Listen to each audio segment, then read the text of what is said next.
10, 9, 8, 7, 6, 5, 4, 3, 2, 1, 0.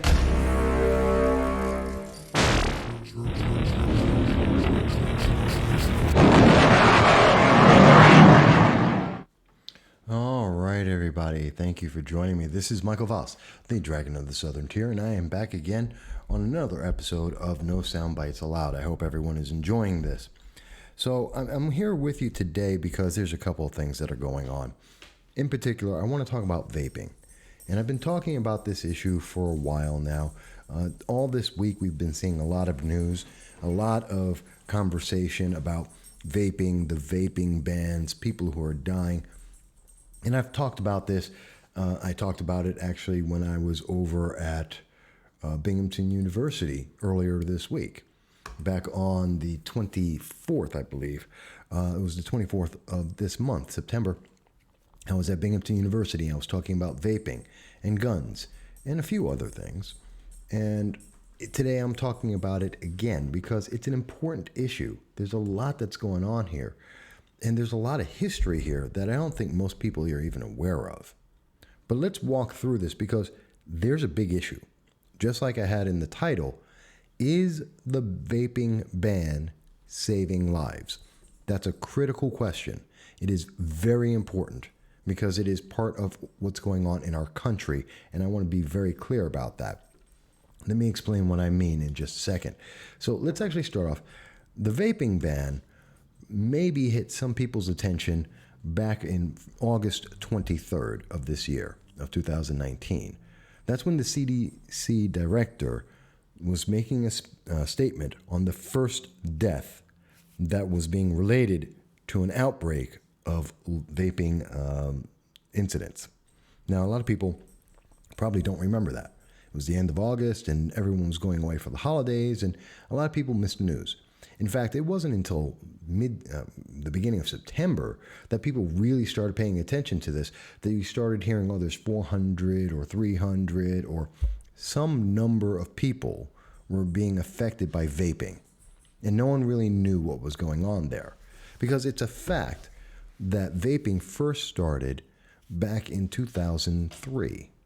There have been 16 years that people have been using the vaping or e-cigarette product, and no one's noticed anything. No one's had a problem.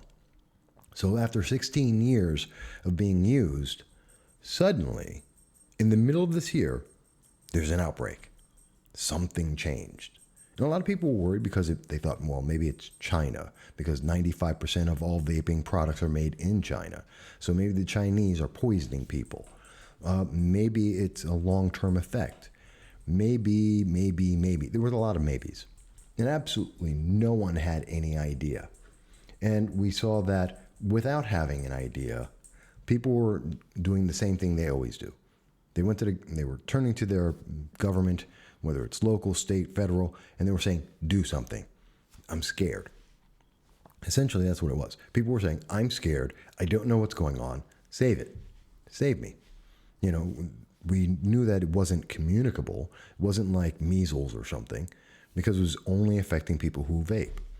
And we were shown in the media all these images of it being children.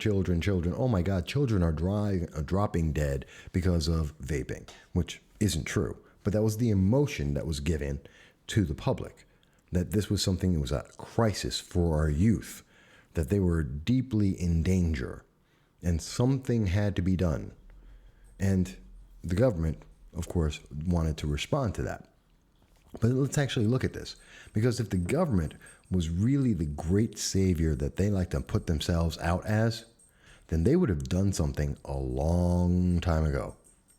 In case you're wondering what I mean, here's the CDC.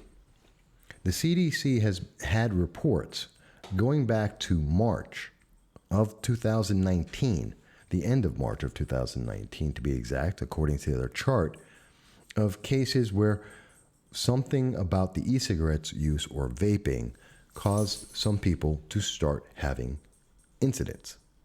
And if you look at the chart very carefully, you'll see that this number grew. there were a number of people who had some kind of symptoms. And it wasn't until we started seeing back in April 21st that people started getting admitted to hospitals for this. And again, no one was paying attention. News media didn't care. And they kept on going in May and June. And then suddenly in June, right about the middle of June, someone started noticing, the CDC started noticing that there's these cases and they seem to be related. And then in July, they noticed it a little bit more and the cases got to be a little bit bigger. And then all of a sudden, at the end of July, until basically the middle of August, suddenly there was a problem. Right about August 18th, there was a problem. All these people were being admitted suddenly, and they had issues. And the CDC came out and said, hey, there's a problem here. And if you don't have to believe me, but you can check this out because this is from the CDC itself. So the CDC was aware, and it wasn't a big issue at first. And the news media could care less. The government could care less. And the CDC was watching it, trying to figure out, well, what's going on?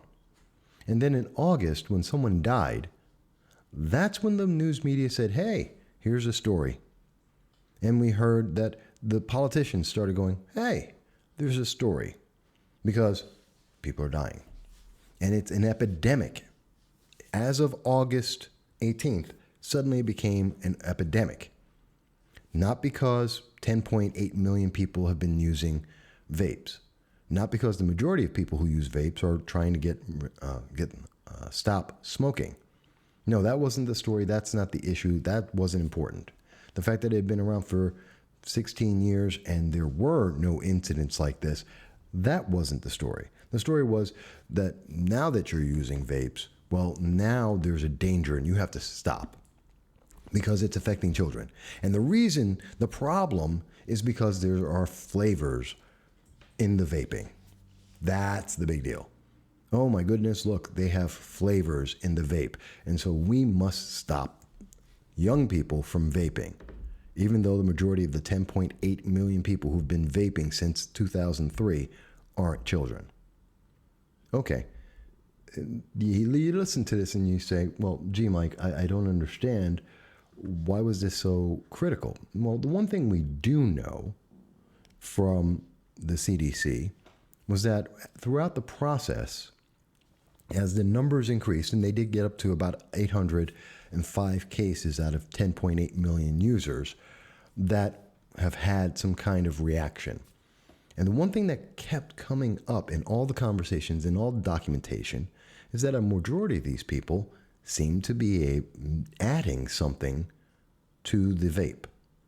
So they were illegally using the vapes and the vape juice, or the liquid that creates the vape action. And that's the key. People were misusing a product. They were illegally using a product, and there was a negative consequence.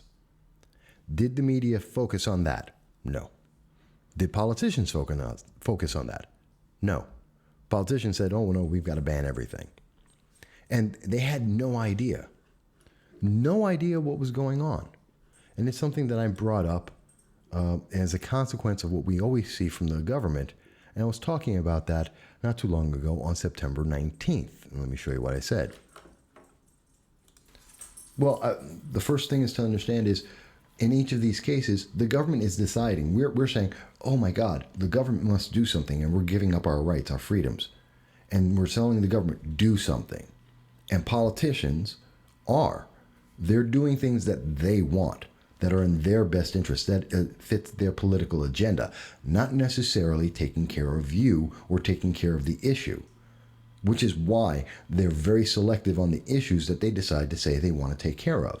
They're not trying to ban cars. They're not trying to ban alcohol. They're increasing the amount of marijuana that's available to people because they like those issues. They want you to have those things. They want you to be able to have those freedoms. And they know that if you said, no, you can't do that, that the public would freak out. All right. So that was part of a longer discussion about what's going on with vaping. And that when we tell the government, do something, the government does, but not necessarily in our best interest. In the political interest of many of the lawmakers, the agenda of government gaining more power, but not necessarily to the benefit of anyone. Because what the government said was, well, oh my God, there's a problem here. We have to stop vaping, either all flavors or all of it. And they didn't say it was to protect people per se, the 10.8 million people who are vaping. They said it's to protect the children because of the flavors of vaping. See, it may seem very small, but it's a very big thing. They weren't trying to protect the public. They were trying to take control from the youth. There's a difference there. Because, if you don't believe me, just check out the news. And you can go over to Time Magazine. And in Time Magazine, they were reporting, this is as the number of vaping-related deaths climbs, these states have implemented e-cigarette bans, which vaping is also called e-cigarettes. And this is from September 25th. And they highlight that the first state to actually ban e-cigarettes and vaping with flavors was New York State. And then was followed by Michigan, and we have Massachusetts, and then Rhode Island, and California. Actually, California was the first, and then immediately New York State. And they're all banning the e-cigarettes, and they're banning flavors. And then in Massachusetts and Michigan, they banned all vaping whatsoever. But they had no idea what they were looking for. They had no idea what they were doing. The CDC just came out with the answer, I believe it was today. It was September 27th. They just came out and said, we think we know what the problem is. It was 1 p.m. on September 27th that the CDC said, hey, we have a lead. We have an idea of why this is being created. But meanwhile, the government's already taken action against particular aspects of vaping, against the opponents of, tobacco, and against freedom. And that's my big problem. The government just arbitrarily said, you do not have a right to do something because they don't want you to do it. And their reasoning wasn't for the health of the public. It was because, flavored e-cigarettes are something that kids use. And so we want to stop the youth from doing this. Except that's not the problem. And it never was. Early on, we saw the answer, and we now have confirmation. Yes, there are 805 cases that are known. 776 of them are 771 of the patients. We know that they were 69% male. We know 2/3 of them are between 18 and 34. And we know that 22% were between 18 and 21. Just 16% of the patients were under 18. But the biggest thing that we know is that the majority, 77% of all these people who are being affected were using THC. And if you're wondering, THC is the active ingredient in marijuana. Now, there may have been other products that were being used, other ingredients that are being added in. In fact, we know that according to NBC, in their recent article, which was also on September 27th, right after the CDC made their announcement, that there's cyanide, or an additive of cyanide, that are in many of the bootleg additives to e-cigarettes. And they know this because they did tests.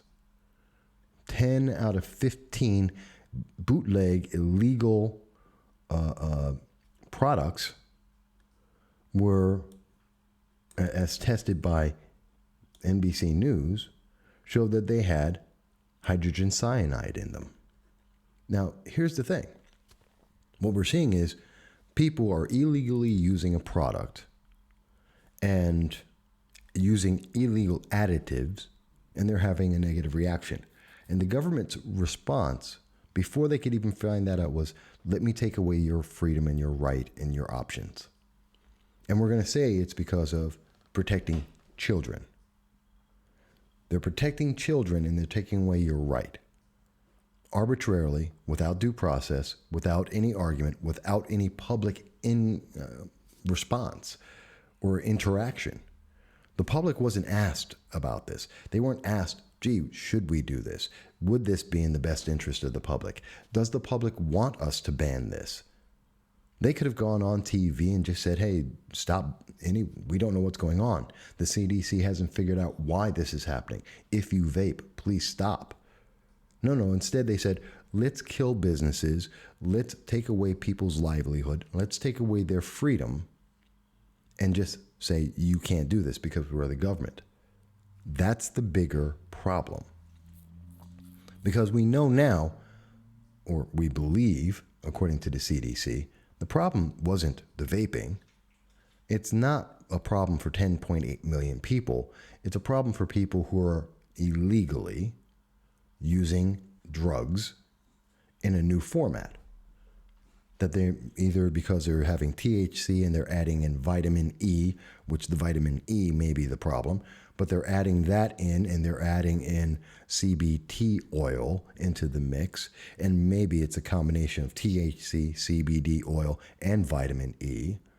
And there's also hydrogen cyanide, a pesticide product, a chemical, that's also being mixed in there on these black market illegal drugs.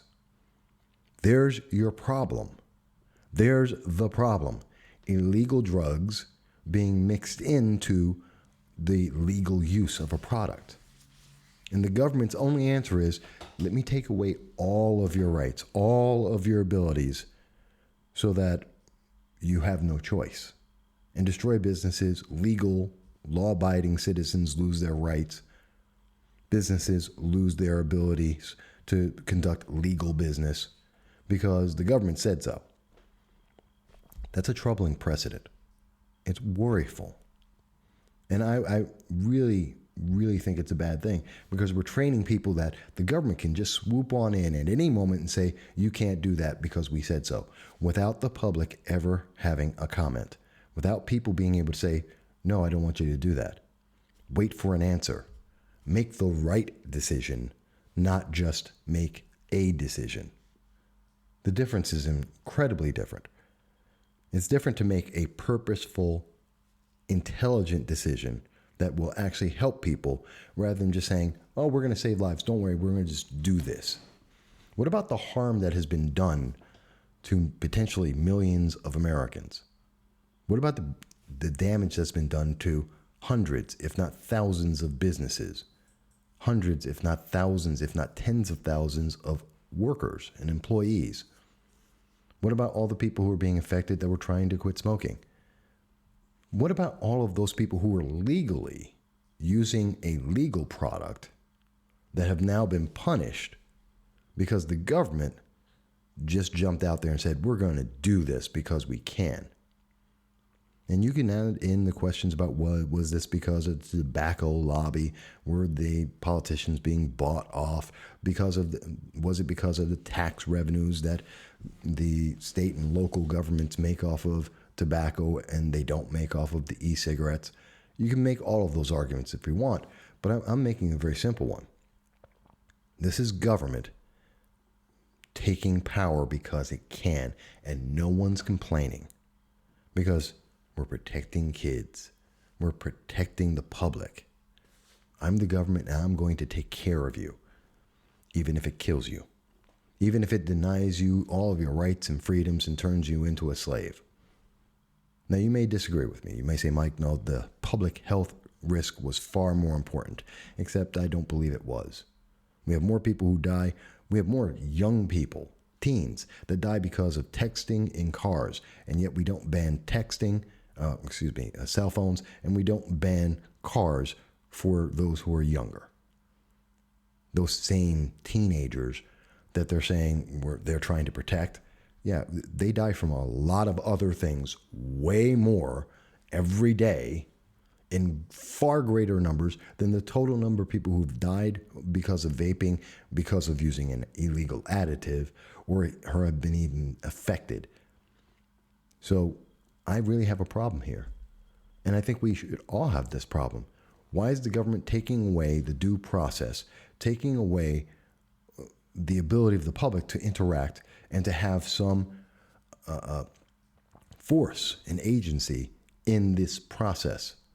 The government, if we allow them to just do anything, if we just say do something and they are able to do anything, that always winds up being the worst thing that could possibly happen. That's my opinion. Now, you may disagree. You may think there's a better answer to this. I don't know that there is, other than to say we should never let the government have this much power on anything, ever. But you may disagree. So if you do, I want to hear what you have to say. I want to hear what your thoughts are. So let's have this conversation. Reach out to me on Facebook, on Twitter, on YouTube, and leave your comments and thoughts, and let's see what you think. I hope you have a great day, and I'll talk to you again very, very soon. Thank you, folks.